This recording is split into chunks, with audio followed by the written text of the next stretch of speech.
Me a ghost story that sounds completely unbelievable, but is entirely true. I bought my house in 2014, and almost immediately, stuff started happening. It started... I feel like something attached itself to me that night, bro. To this day, I still be thinking that shit. Please, I don't have any time for any gossip now. Eh? Yes. Look at you. They wear the bombs. They move like spirits. Here they come. Don't be the girl who feeds a clown. He'll drain your peace and drag you down. Crusty like the no free stay, no red. Here we go. I want to hop on this train about these ghost stories and stuff, right? I'm going to tell you about how I started believing in ghosts and paranormal, because growing up, I ain't believe that shit. High school, I was messing with this girl who used to say her crib was haunted all the time. She stayed out in the countryside of town, you know what I'm saying? Whole nother county type shit. Her best friend would tell me stories about shit she'll see at the house when she go stay the night. I guess they grew up with each other, woo-woo. She would see little girls and stuff running around the living room at night, in the laundry room, the kitchen, running up and down the stairs, whatever. I finally end up going to a crib a few times, and then you know what's on my mind when I meet her parents. Hey, y'all shit haunted for real? They like, hell yeah. I'm like, why y'all move? It's a mortgage, man. They bought the crib, so what, they finna just up and abandon shit? Can't do that. All right, touche. Long story short, man, I'm over there one night, hella late. We on the floor watching TV in the living room, just us in the crib. The TV caddy corner in the corner, and directly behind us is the doorway to the kitchen, and behind that is the laundry room. She ended up running upstairs to go to the bathroom, and I'm laying down on the floor watching TV, right? I see a shadow pop up behind the TV on the left wall and slowly move over to the right side of the wall and dip off. What the fuck was that? That's what I'm thinking, but me not believing, I get up, start investigating shit. Wave my hand in front of lamps. Anything that's cast the light in the room, I'm trying to see what made that shadow. I finally make my way over to around the kitchen doorway. As soon as I step foot in the doorway, I see my head pop up as a shadow behind the TV. I'm like, hell no. So I start backing up further and further into the kitchen. I see my body raising up higher on the wall. The shadow came from the kitchen. Ain't nobody down here. It's just me. So I panic, man. It's cool. I go back to the living room, sit down on the couch and shit, act like everything copacetic. But I felt like it was gonna be giving like nervous, you know what I'm saying? So I got my ass back down on the floor watching TV or whatever. It get hella quiet, man. Man, I turn around, the water in the kitchen is on, dog. I can't make that shit up, bro. The water running. I'm like, oh hell no, today, bro. I just turn back around, mind my business. I hear the water go out, boom, back quiet. Then I get this overwhelming feeling of somebody walking up on me, like all the hairs on my, look, it's doing it right now, man, crazy. Like somebody walking up on me, I'm laying on the floor flat on my stomach, looking at the TV, and I just can't turn around. I'm like frozen with fear, and I'm paralyzed. I'm talking about, I'm so shook. I feel like if I would have turned around, I would see somebody standing over me just like this. And I probably laid there for I don't know how long. I'm talking about I'm just stuck. I could not move, dog. As soon as I hear the door in the bathroom upstairs open up, she come flying down the stairs. Whatever had a hold on me, let go. Boom. Just like that, it was gone, bro. I'm talking about the hairs went down, that feeling went away. It felt like I had a sneeze and it just wouldn't come out. That's what the feeling felt like. And ever since then, I believe, bro. And whole time I feel like something attached itself to me that night, bro. To this day, I still be thinking that shit. One of our creepy storytime family members, Ember, sent in this story, and it is terrifying. Ember lived in a small town in Texas, and one of the things that she loved to do for fun was to go and investigate this little graveyard nearby. She said she's not a professional or anything, but she's done it enough times that she doesn't scare very easily. She said most of the time, it's just quiet nights and cold spots, and maybe every now and then there might be a glimpse of something at the corner of your eye, but nothing major. She said the place is nothing big, only a few graves and maybe some trees scattered around. There wasn't even a fence. It was pretty open, and she'd been there so many times day and night that she pretty much knew every headstone by heart. On one particular night, she said she'd been out there a while already, maybe over 30 minutes. She said at first nothing weird. She was just walking towards the back, kind of where some houses were, and then she saw a girl standing near one of the trees. She caught her off guard because this place is pretty small and open, and she would have seen if somebody was in there, even in the back. Once she sees this girl, everything kind of changed. It didn't feel safe anymore. So Ember was facing the girl and the girl was facing Ember, and there were lights on behind the girl. So her body outline was illuminated, but it was too dark to really make out her face yet. She described her as wearing blue jeans and a blue hoodie. So Ember said she feels ridiculous because she immediately felt afraid, and she even noticed that everything around her went quiet. Even a little bit of breeze that had been going on completely stopped dead. She also wanted to reiterate that she had been doing this for so long with other people, alone, and she has never had this kind of irrational fear before. But something about this girl just felt off. However, around there, if you're investigating somewhere, it is common courtesy to make yourself known, go up and say hi, just to let the other person know that someone else is there so you don't end up scaring them or messing up their investigation. So she convinces herself she's just being ridiculous and she's going to go up and say hi anyway. She approaches a little bit and says, hey, but they don't respond. And then she says again, hey, sorry if I distracted you. I didn't know anyone else was here. She also asked, do you live in this small town? Now, she admitted she already knew she wasn't from around there because this place is such a small town that everybody knows everybody, but she was just trying to make some kind of conversation. And at this point, it's getting kind of weird because this girl is not responding at all. So Ember says she starts to take a step back. She also says that the way that this girl was standing was definitely not normal. Like, she was just standing there, but her whole body was really rigid and tense, not like a relaxed kind of stance. Tension is rising and Ember is even more scared now. And then this girl takes a slow step towards Ember. So another wave of fear comes over Ember and her stomach drops. It's like her brain couldn't catch up and she just took another step back. And now they're still facing each other, standing still. And then this girl steps forward again. And now Ember is like feeling like she is prey and she backs up another step. So absolutely terrified, Ember lifts her flashlight up to see what this girl looks like, and you would not believe what she describes. She said where her face should have been was completely smooth skin. There were spaces where her eyes, nose, and mouth should have been, but it was just a smooth, blank, plain skin face. And then this girl, or whatever you want to call it, starts charging at Ember. Ember whipped around and she says she has never run more fast in her entire life. She said she could hear the footsteps getting closer and closer, and Ember just kept running faster and faster towards her house. Until Ember got to her porch, she turned around and looked, and now this girl is just gone. Just quiet streets, empty neighborhood, but that weird, unsettling feeling still lingered in the air. So Ember is just standing on her porch trying to catch her breath, still reliving this moment in her head, thinking she has been doing this for so long and she has never been that scared in her entire life. She said she went back to check out the area the next day when it was light out, and she said she didn't really see much, but there was just this heaviness in the air that she could not shake. She says she has not gone back since. She is just too freaked out. Ember wants to know, what do you guys think about this? Has anything like this ever happened to you? Do you know what that might have been? She's going to be checking the comments, so let her know. And if you have your own creepy story time, don't forget to submit it in the email. Me a ghost story that sounds completely unbelievable, but is entirely true. I bought my house in 2014, and almost immediately, stuff started happening.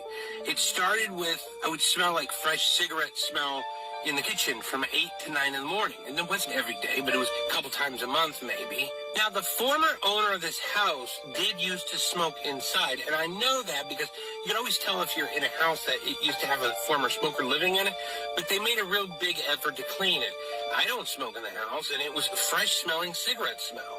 Every time I moved furniture around, there would be noises. It's the only way I can explain it. And I would have a chandelier in my front hall that would start swinging. In 2016, I was in my office, and all of a sudden I heard a female's voice, an older voice, sounded like my mom, saying, hello, hello, hello. And I heard it, but my dog Marco also heard it, and he started running to the kitchen, like the threshold between the kitchen and the living room, and just barking.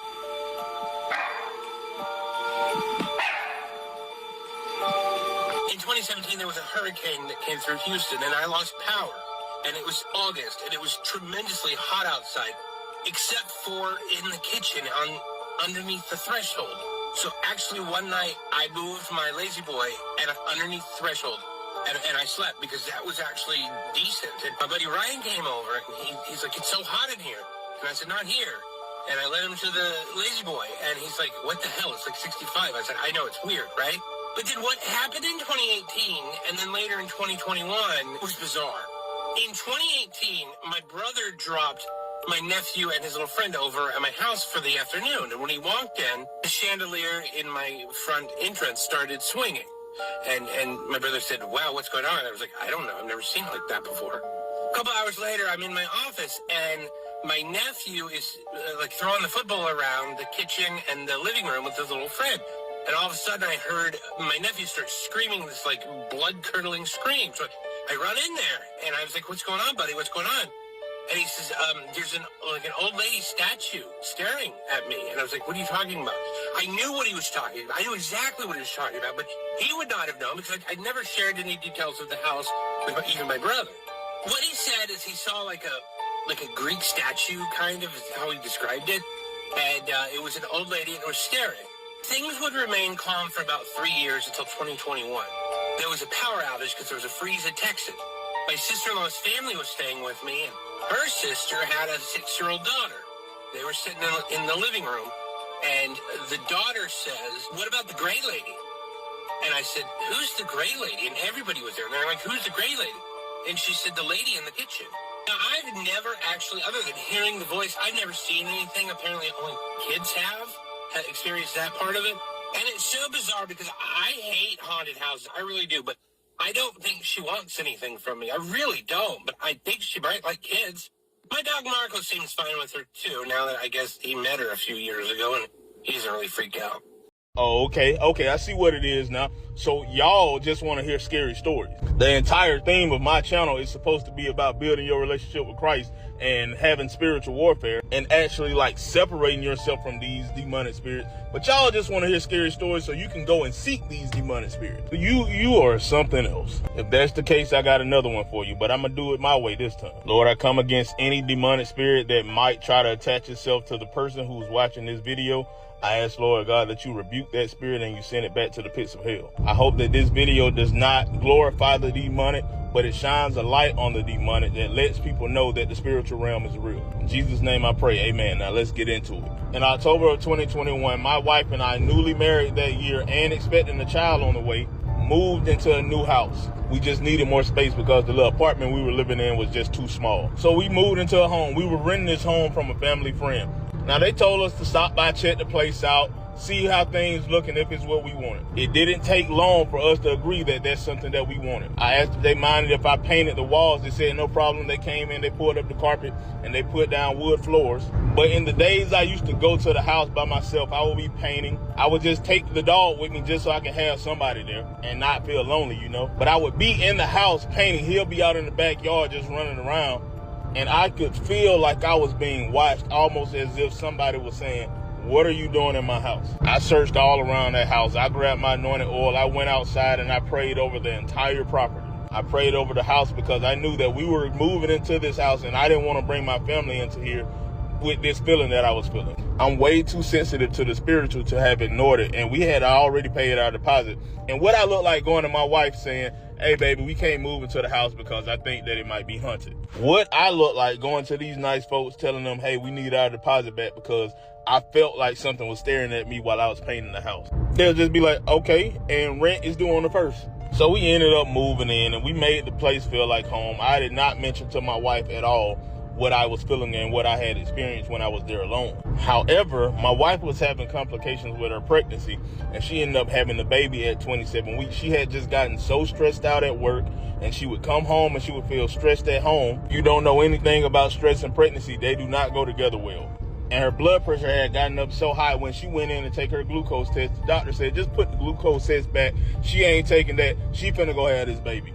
Her blood pressure had gotten into the fatal zone where the doctor was saying if she didn't have that baby right then, either one or both of them were not gonna make it that day. An executive decision by me and her mama was that we weren't trying to lose neither one of them. Now, I'll spare the details of what happened after that and jump ahead to when we started having experiences. Sometimes we would just casually be sitting in our living room and I'll see in our hallway a dark shadow just darting back and forth from the baby's room to our room. Now, I would see it out the corner of my eye, but I could tell by her reaction, she would turn her head and look at it. I'm trying to ignore it because I don't want her to be terrified. She didn't grow up seeing stuff like this like I did, so I don't want her to be panicked. I knew her immediate decision would be for us to move out of that house right then, and we couldn't afford that. So I kept my mouth shut. I ain't say nothing. I just kept praying over her, kept praying over the kids, and I just kept praying over the house. I even prayed over the dog. Why, you may ask? Some days I would come home and the dog would be locked in the bedroom. I mean, the bedroom door would be closed all the way, and he would be standing at the door, and I could hear him tapping at the door, hoping that I can come and finally let him out. To this day, my dog does not like to be closed into a room. Even if we in the bedroom with him, he's pacing back and forth because he just don't like being closed up in no bedroom. He can't sit still. He'll be pacing back and forth until you get up and let him out the room. All because the spirit that I had felt locked him into the bedroom, and it was just tormenting him. But y'all stay. Hey TikTok, I hope y'all got time for another ghost story. Cool. Okay, so I only tell you ghost stories that I experienced with somebody else. I never tell you a ghost story that I experienced by myself. But today's ghost story isn't my ghost story at all. It's one of our followers' ghost stories, and she said I can tell it. So here goes. She said that it was her freshman year of high school, and she was having a hard time like finding her group. You know, it was her first year at that school, and it was high school. Hard to make friends, right? So she said that later that year, another girl was new there as well. We'll call her Autumn. She said Autumn began to go to their school. So her and Autumn, they linked up and became, you know, really, really good friends. She described Autumn as being kind of like on the plump side, really, really pretty girl with red hair. She said the closer her and Autumn became, Autumn would tell her all types of secrets, and she would tell Autumn all types of secrets. Until one day, Autumn's secret was very deep. Autumn confessed to her that she was a witch, and also said that her mom was a witch. So this kind of gave the girl some kind of pullback, like, you know, I don't want to be friends with no witch. But Autumn went on to tell her, no, I'm not a bad witch. I'm a good witch. So the girl became very interested in what Autumn meant by saying that she was a good witch. Autumn went on to tell her that she can read palms. So the girl let Autumn read her palm. And Autumn read her palm. Okay? So the day that Autumn read her palm, that night she went home and went to sleep.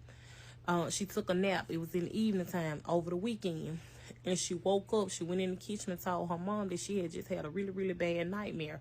And she didn't really have nightmares like that until after Autumn read her palm. So she told her mom what happened, because in her dream, she dreamed of Autumn. And her mom said, oh, no, don't let people read your palms. You're not supposed to let people read your palms. Her mom was that type, like, no, we don't do that. Okay. So for some reason, she became kind of scared of Autumn after that, because the dream kind of terrified her. So when she went back to school, she kind of kept her distance from Autumn. And Autumn kind of did the same thing. Like she almost knew that the girl had a bad dream or something. Okay, let's go on. So one morning before they entered into biology class, the teacher would never let them go into the classroom by themselves, so they had to wait outside the door in a line and wait for him to come open the door. But it was this one boy, we'll call him Hector. Hector was kind of mischievous, always getting into things, didn't really pay attention to what, you know, the teachers and stuff had to say. He just kind of did his own thing. So Hector went on in the classroom without the teacher's permission, but he wasn't in there long, because guess what he found?